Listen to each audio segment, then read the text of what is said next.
বাংলাদেশে যে আপনার দেখা যায় 20 কোটি লোকের ভিতরে আপনার দেখা যায় 12-15 কোটি লোক বেকার থাকবে বা সমস্যা হবে। আমাদের দাবি আমরা আসছি মার্কেট থেকে সবাই যে না আমাদের যদি এই মোবাইলগুলো বন্ধ হয়ে যায় তাহলে আমাদের মানে এই ব্যবসায়িকরা মানে অসহায় থাকবে, কর্মচারীরা অসহায় থাকবো।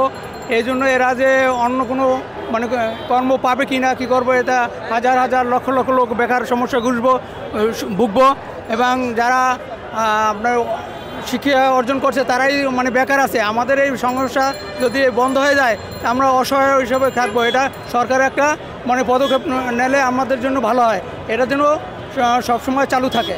এই জন্যই আমরা দাবি জানাচ্ছি। না না, এটা চোরাই না, এটা আপনার যদি একটু ব্যাট দেয় না হয়তো ব্যাট আমরা দিতে ইচ্ছুক বা নিব, কীভাবে নেব আমরা এটা এই জন্য আমরা আগ্রহে আছি সবাই। এটা ইনশাল্লাহ মেনে নেব, না নিলে তো বাংলাদেশে যে আপনার দেখা যায় 20 কোটি লোকের ভিতরে আপনার দেখা যায় 12-15 কোটি লোক বেকার থাকবে বা সমস্যা হবে।